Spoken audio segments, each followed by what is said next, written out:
2.1 Complex functions. A function f from a set A to a set B is a rule of correspondence that assigns to each element in A 1 to 1, 1 and only 1 to element in B, right? To 1 and only 1 element in B. There should be 2 over here. Functions of only real input and output is regarded as real valued functions of a real variable. If the function possesses a complex input and possesses complex inputs and outputs, then those functions are called complex functions of a complex value, or just complex functions. Suppose that f is a function from a set A to a set B. If f assigns to the element A in A the element B in B, then we say that B is the image of A under f, or the value of f at A, and we write B equal to f of A, right? Set A, the set of all input, is called the domain, denoted by dom of f, right? Set B, the set of all possible output, is called the range, and denoted by range of f. And now let's do an example. So suppose we have f of x equal to x squared, right? And what is the domain of f, right? So, well, f, we can write it as, a function maps from A to B, right? And such that A is equal to a domain of f, well, I'll just leave it like that, and B is equal to range of f, right? Well, what is the domain of f? Well, the domain of f is equal to A, right? But what is this set A? Well, we can put anything over here, right? We know that is all real numbers, so the domain of f is equal to all real numbers.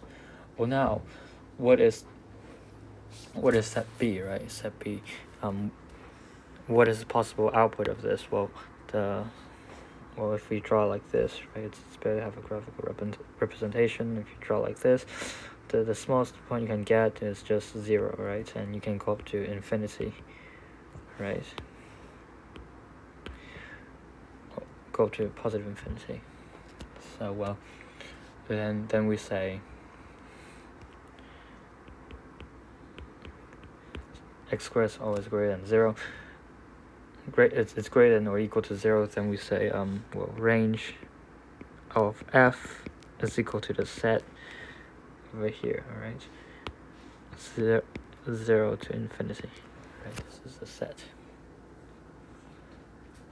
And, well, the range of f need not to be the same as the set B. For instance, because the interval 0 to infinity, right, is a subset of both R and the set of C of all complex number f. So f can be viewed as a function from A equal to R, and B equal to R, or f can be viewed as a function of A equal to R or B equal to C. So, well, that is B equal to C, right, like that. In both cases, the range of f is contained in but not equal to the set of B. So, well, you can think of like this, right? This means B is a subset of C. So B can be equal to, which is this case, right? Or it can be less than C. So you can denote it like that, right? Now, complex function. So complex function. A complex function is a function f whose domain and range are subset of the set of all complex number, right, over here. So this is an example of a complex function. F of z is equal to w, right? And well, for example, we can let f of z maybe z minus I, right? And well, then that means w is equal to z minus I, right? So simply the function z minus I. So well, the notation of w equal to z is basically w define the f of z, right? So well, let's summarize it. We want to write in the form of this. Well, we can just write z minus I, right? That is equal to f of z, like that, right? It's just really similar to y is equal to f of x, or f of x equal to y. That's what I'm about to say. But anyways, next we have z squared minus z plus I z, right? So we can write it like that. Oh, sorry, this is z squared minus 2 plus I z, right? And let's see.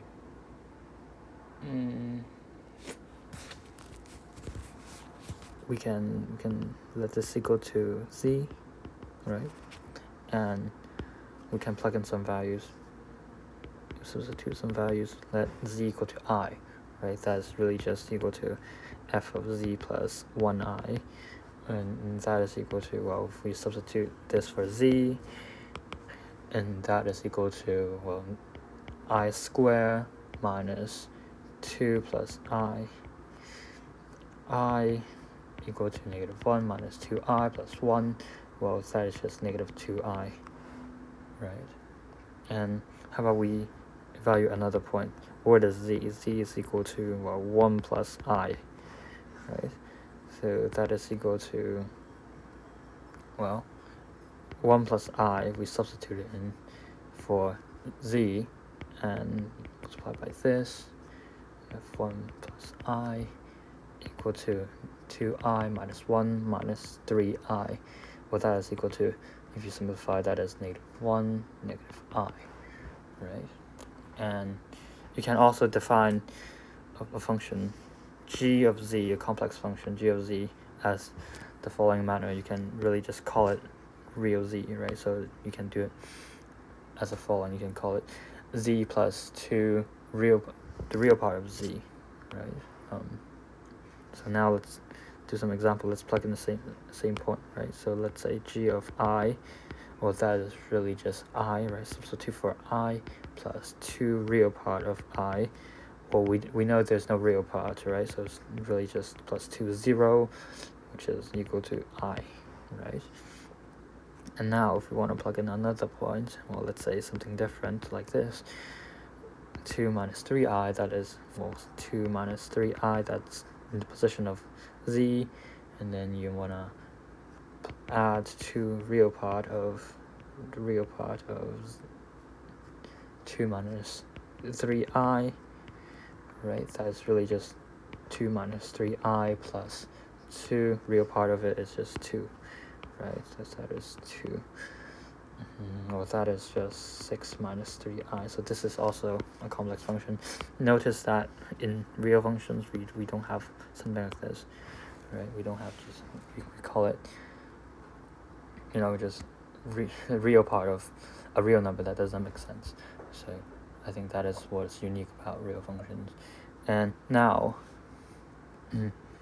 theorem, real and imaginary parts of a complex number. If z is equal to x plus iy, any complex function can be decomposed in terms of 2 real functions. So you can decompose it into f of z is equal to uxy plus ivxy. And the functions uxy and vxy are called the real and imaginary part of f, respectively. Well, we can, let's see. Now, let's start with a definition. Well, maybe let W, right? Let W is equal to U plus IV, right? And we know that f of z is really just equal to f of x plus I y, right? And well, because u and v can be anything really, or you can substitute it in, I guess. Well, no. So sorry. W is defined in this manner, and f is defined in this manner.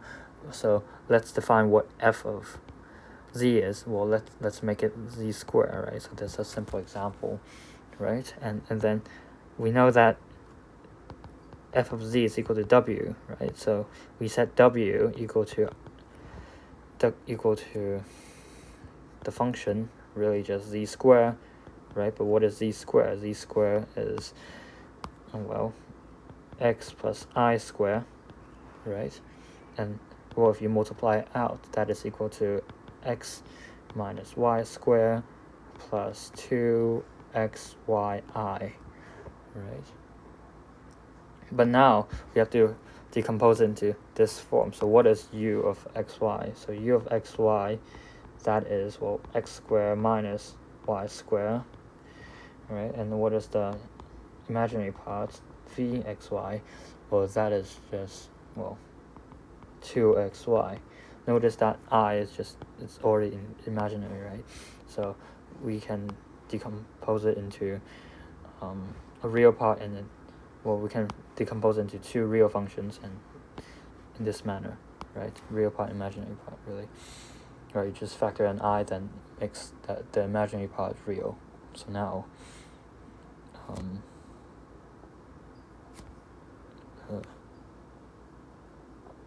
don't know if I will have some space, but anyways, enough space. Now, let's define f of z equal to z squared minus 2 plus I z, right? And well, if we substitute the symbol into it, right? So our goal is to decompose f of z and g of z, right? What is g of z? Well, that is just z plus 2 real of z, right? Real part of z. Well, we know that z is equal to x plus iy, so now let's decompose f of z. So f of z is equal to x plus iy square minus 2 plus I x plus iy.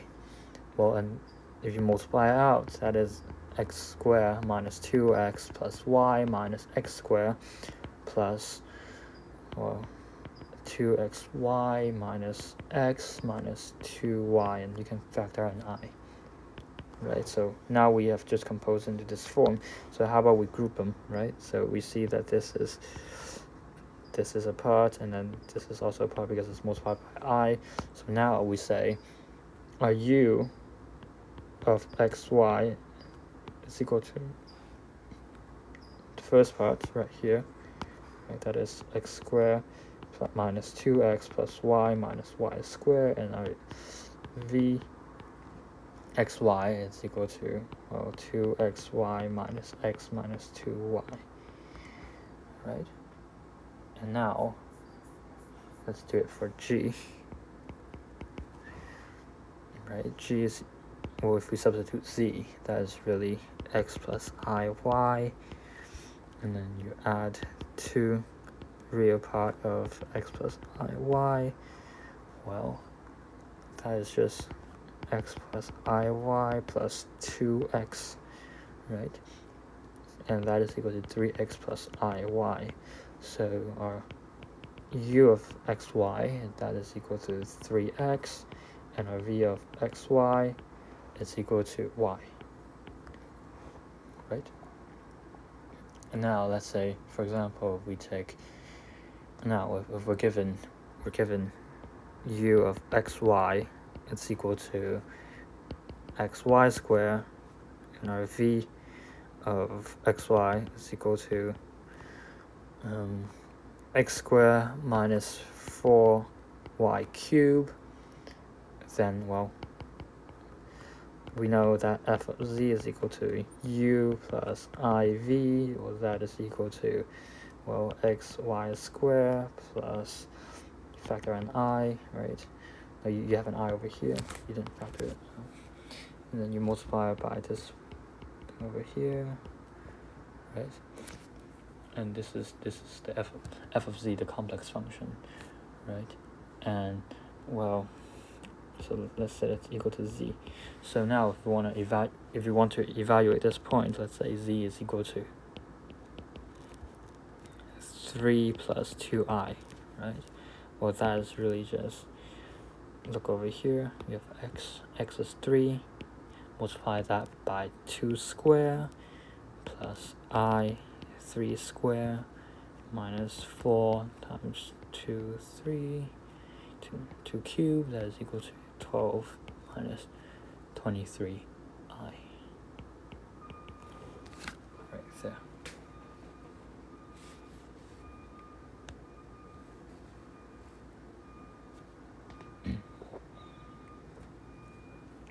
Complex exponential form. The function e to the z power is defined by, well, ex cosine y plus I ex sine y. Well, for z is equal to x plus iy, right? It's called the complex exponential form.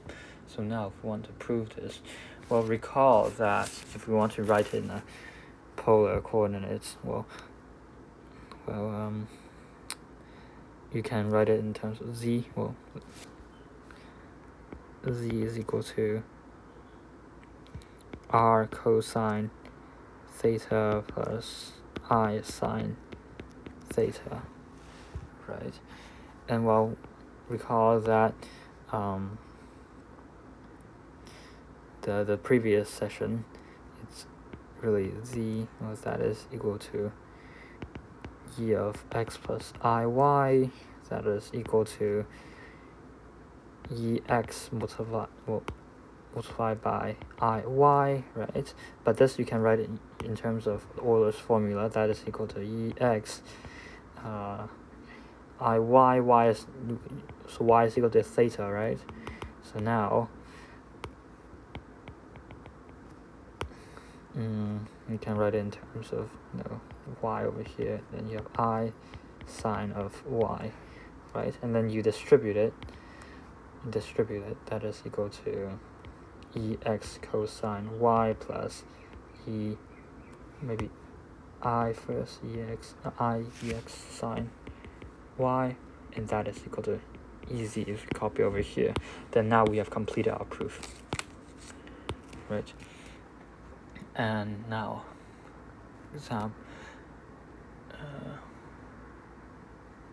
right now let's move on to an example. So if we have 3 parts, so you have you have z is equal to 0, b z is equal to I, and then c is that z is equal to 2 plus pi I, right? And you want to find the complex exponential of z, right? So now if we would substitute x is equal to a real part of z, right? That is quite evident, right? That is just equal to a real part of x plus I, right? And y is equal to the imaginary part of z, right? And then for z is equal to 0, then we have x is equal to 0, y is equal to 0, right? So you have really just use this formula, right? And you have cosine of 0 plus I e0 of sine of 0, right? And we know that E0 is equal to 1. And you know that cosine of 0 is equal to 1, sine of 0 is equal to 0, right? So that is really just E of 0, that is equal to 1 multiplied by 1 plus I multiplied by 1 multiplied by 0, that is just 1, right? And now, let's do part B. If z is equal to I, right? And that means x is 0, y is 1. So now, you say x of e of I, that is equal to e0, and you have cosine of 1, right, plus I sine of e to the 0 sine of 1, right? So that is equal to cosine of 1, because e to the power of 0 is 1, right? And add I sine of 1, and that is about 0.5403 plus 0.8415I, right? And now, if we would let the z is equal to 2 plus pi I, right? We have x is equal to 2, pi is equal to y, right? Y is equal to pi, right? So we can write it in terms of e to the 2 plus pi I. Well, that is equal to e2 cosine pi plus I e2 sine pi. And then you have, since we know cosine of pi is equal to -1, sine of pi is equal to 0, right? So we say it simplifies into negative e squared, right? Because this part goes away. Now,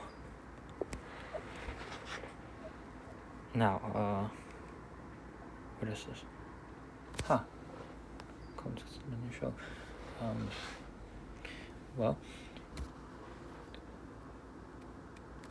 a polar form of the complex number 3i, well, that's 3i can be written in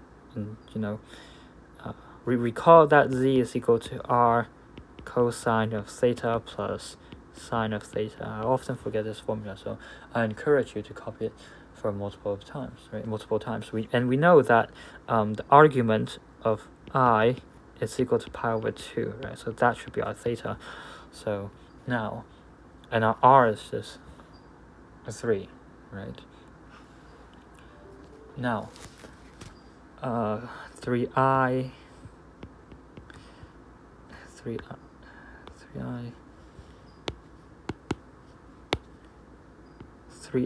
it's equal to polar form cosine of pi over 2 plus I sine of pi over 2, right?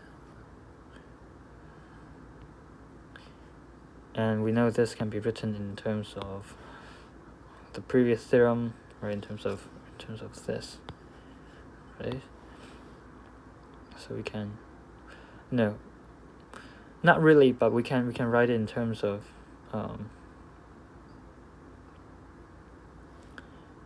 we can use Euler's formula, right? So this becomes really just this. So this is y, right? Identify y is equal to pi over 2. So now this simplifies into 3 ei pi over 2. That is equal to 3i. So now this is in the form of, z is equal to r e I theta, right? So I believe we went through this form in the previous chapters, right? Now let's move on to the next one. So our claim, we have a claim. It says verify in the book, so now I will verify it for you. I'll try to work it out, see if it's equal. So you have this, root 2 I 9 pi over 4, and you have root 2 e I 17 pi over 4. So the book wants us to verify all of these are equal to z equal to 1 plus I. So what it's trying to say is these are the polar forms of z. So now I think the best way to prove it is just to write it in terms of this form, right? And then we can do some elimination, and then that is that, right? Or we can just quote the lemma or corollary from the previous chapter, saying that they have a period of 2k pi, right? Because that is just the polar coordinates, right? You can do over here. This is theta 1. You can always go back, right? Like that. So that is theta 2. There. Well, let's work it out. So now we say, well, we identify by inspection that r is equal to root 2, right? Because we want it in the terms of the form z is equal to r I theta. So what is theta? Theta is just equal to pi over 4, 9 pi over 4, 17 pi over 4. So we may write this into 9 pi over 4, that is equal to pi over 4 plus 8 pi over 4, which is equal to pi over 4 plus 2 pi, right? 2 multiplied by 1 pi, how about that? And we can also write 17 pi over 4, that is equal to, well, really just 1 pi plus 16 pi, right? So that is equal to pi over 4 plus 4 pi. But isn't that equal to pi over 4 plus 2 multiplied by 2 pi, right? So we say k is equal to, if you look over here, it's plus 0 pi, so k is equal to 0, 1, 2. So that is the base case. But now we're just verifying it, sorry. And then we're not really doing induction over here, or else you have to call this your induction hypothesis. Now, let's write in terms of polar form. We know that, let's write this one. R is equal to pi over 4. Well, that is equal to 2 cosine of pi over 4 plus I sine of pi over 4, right? And your R is equal to root 2, right? How's that? And now, if you would just write pi over 2 over here, well, cosine of pi over 4, we know that it is root 2 over 2. How about we write it in terms of 1 over root 2, right? So we have write it in terms of 1 over root 2 plus I 1 over root 2, right? And if you distribute it, right, it cancel, right? So now you get 1 plus I, which is exactly what we wanted. So now we've proven the first one. We want to prove the second one. Now, if you would write z is equal to root 2, and now cosine of 9 pi, right, plus I sine of 9 pi, right? And then now we can use this one, right? So that is equal to root 2 of cosine of pi over 4 plus 2 multiplied by 1 pi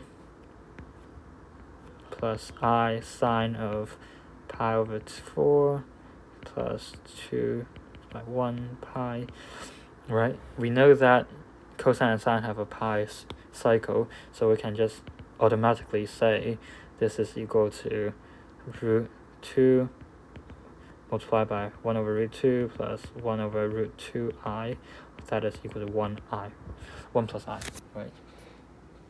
And with this theorem or this example, we can say the same thing for square root of I 14 pi over 4. That is also equal to 1 plus I, since we ran out of space. Now, if z is a real number, and if z is equal to x plus 0i, then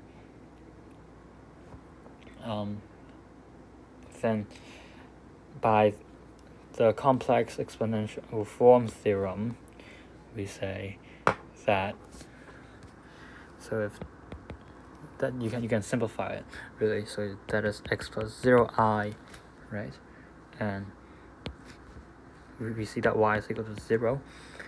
We say e of z, well, that is really just e of x, right? And that is equal to e of x multiplied by cosine of 1, no, cosine of 0, right? That is 1, and you add I. How about we want it in the forms of this, right? Then you have I over here, you have sine of 1, sine of 0, right? And that is equal to, well, really, ex multiplied by 1 plus I ex multiplied by 0, that is equal to ex, right? So this is just a corollary of the theorem. So now, properties of exponential form.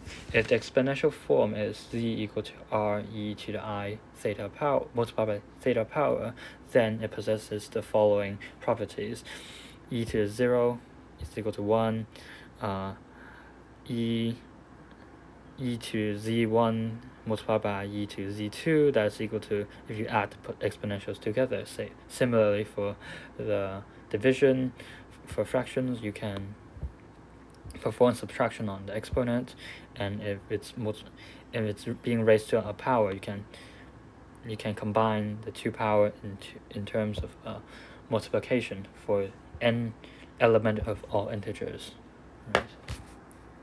And now, corollary, not a remark, is that the complex exponential is periodic. Well, we have just proven. Really, it's just we just went through a verification of it, or we didn't prove it really. I think the proof is done some of the sessions. So, well, recall example 9.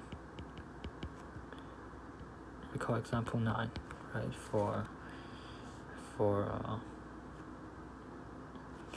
this, right? I'm not going to copy it. Polar coordinates. Given complex function w equal to f of z, if we replace z equal to r cosine of theta plus I sine of theta, or really just like polar form, then f can be written in terms of this, so it can be decomposed into a form of, let's say, the polar form can be decomposed into two real functions and then multiplied by I. So, and in the real function u of r theta and v r theta are called the real and imaginary part of f. So really they produce, the outcome is just a real number, right? So now let's do an example. If f of z is equal to z squared, then, well, we can really just write, since z is equal to r cosine theta plus I sine theta, well, then this f of z becomes, we have r squared. Oh, how about this? We write the square outside, right? Sine theta square, right? And now we would like to distribute the square. We really have r squared cosine of, I think this is just the Moivre's formula or theorem. right? That's what they did over here. That you can do without performing any multiplication. You can just quote the Moivre's theorem, right? Sines 2 theta, right? And now let's decompose it. We want u of r theta and v of r theta, right? Well, we can just read over here. That is equal to r squared cosine 2 theta, and this is equal to r squared sine 2 theta, and f of z is equal to u r theta plus I v r theta, right? And now, sorry for the background noise. Similarly, if we wanted to find f of z is equal to r cubed sine theta plus 2r sine theta I.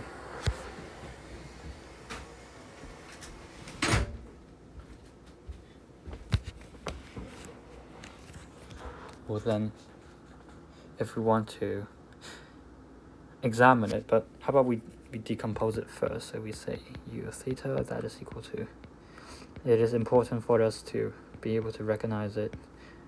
Your v r theta, that is equal to 2r sine theta, right?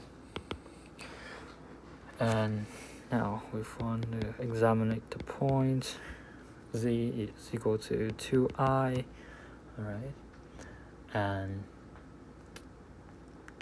if we would substitute it in, right, that is equal to, well, really they simplified it, but if you write in polar form, you calculate for the r, right? R is equal to modulus of z, and then you calculate the argument, right? And that gives us, no, actually we can do it right now, right? Let's say 2 multiplied by cosine of this, well, this is the modulus, this is the argument, right?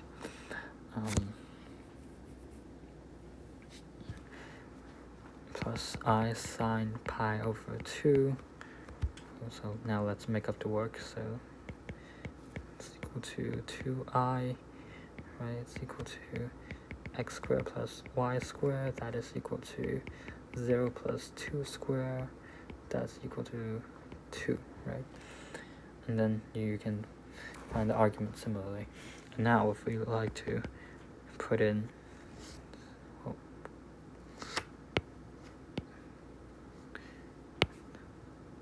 f of z equals to f of 2i, that is equal to, well, r cubed cosine pi over 2 plus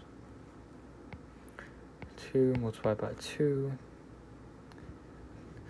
right? This 2 is the r, and 2, and the other 2 is a scalar. You have sine of pi over 2 of I, that is equal to, well, 0 multiplied by 0, right? 8 multiplied by 0, and then you add 4 multiplied by 1, I, well, that is equal to 4i.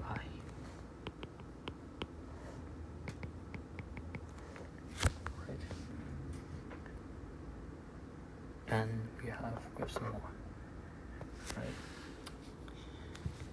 Definition.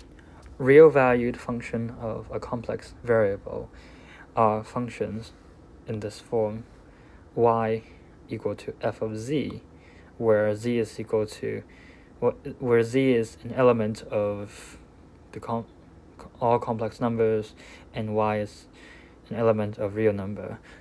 Well, an example of this is, well, we can we can define, it doesn't have to be y, it can be x too, right? You can write it something like this, right?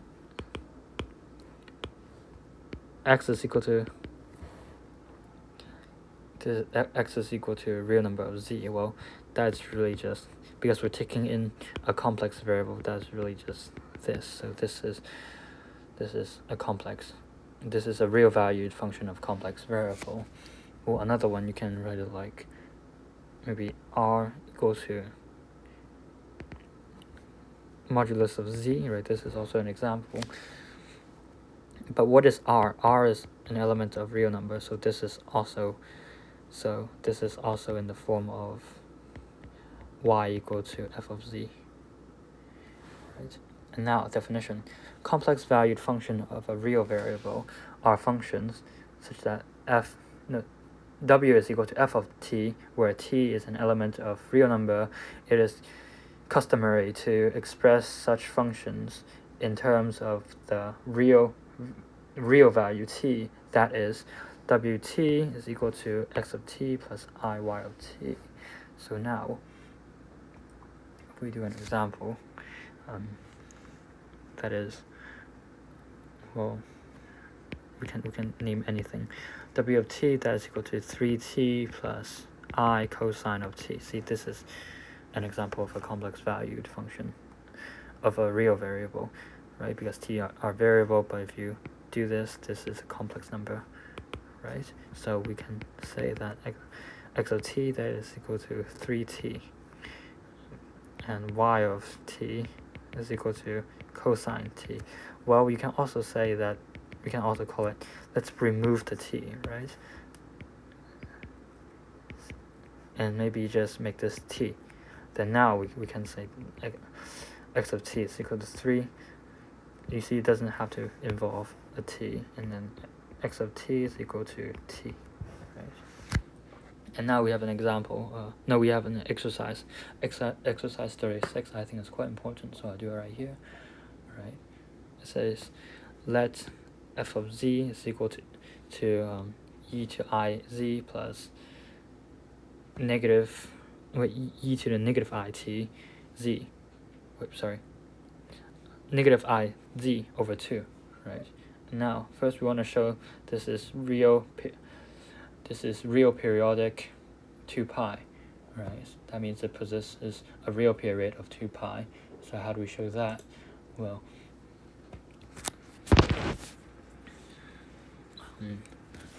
we know that f of z is equal to e to the I z plus e to the negative I z over 2.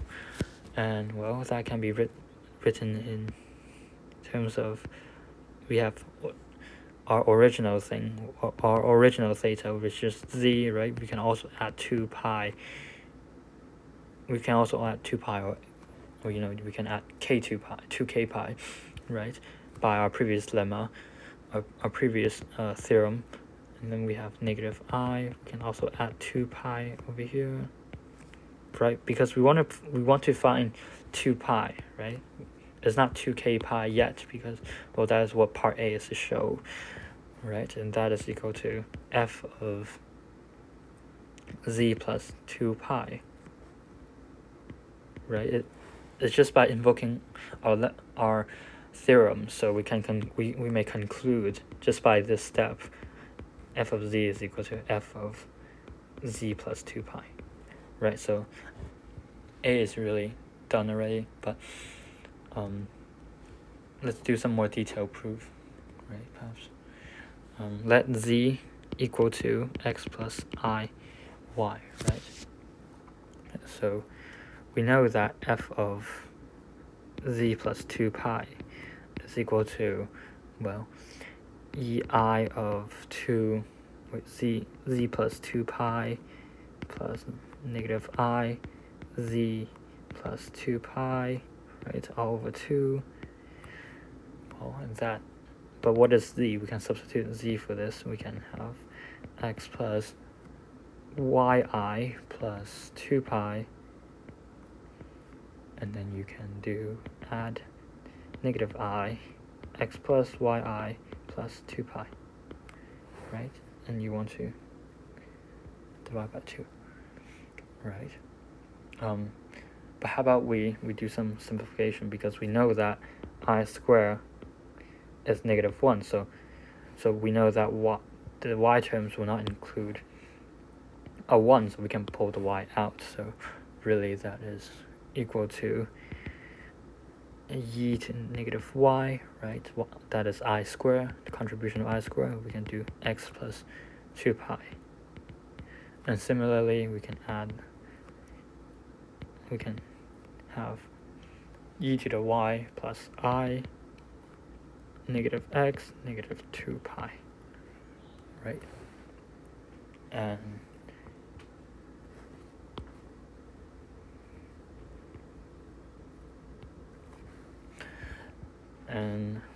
since we have this part ready, we know if we add exponentials, it is really just a product, right? And we know that e of x plus yi, that is equal to ex cosine y plus I cosine plus I sine of y, right? So this is really the exponential form. And now we can simplify this into a very long product, right? So we separate the exponential, right, by this property, and you have cosine of x plus 2 pi plus I sine of x plus 2 pi, right? And then you add e of y, you have cosine of -x, -2 pi plus I sine of -x, -2 pi, all over 2. Alright. Well, how about we group all the terms, really? No, actually we don't have to group all the terms because we know cosine and sine have 2 pi period, right?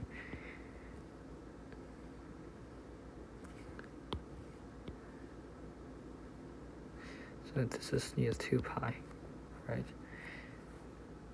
You have 2 pi. So now we say this is equal to, simplify, cosine of x plus I sine of x plus ey cosine of -x plus I sine of -x, right, all over 2. But this is just if we would write this in terms of ex again, right? So that is equal to -y, and then you have maybe like this, ei, and then you have e y -xi over 2. That is equal to, if you combine the exponentials,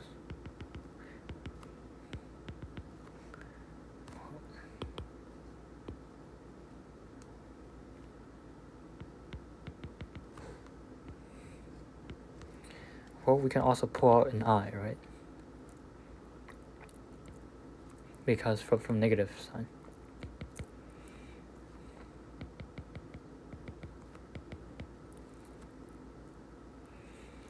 Well, we can also pull out a negative sign over here.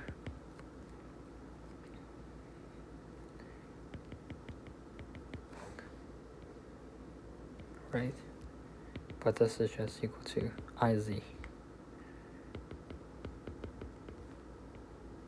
which is equal to f of z.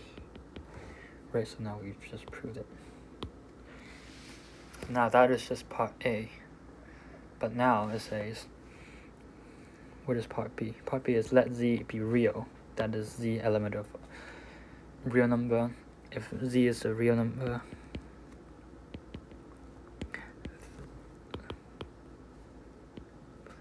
that is z is equal to x plus 0i. Right. So now we know that f of z is equal to f of x plus 0i, right? That is equal to, if we replace z, right, x plus 0i divided by 2, right? Well, we know that e of z, that is equal to ex cosine y plus I sine of y. See, this is just the exponential form. Now, we want to substitute our real z, x plus 0i, into the exponential form. That is really just cosine of x plus I sine of x, right? Add cosine of x plus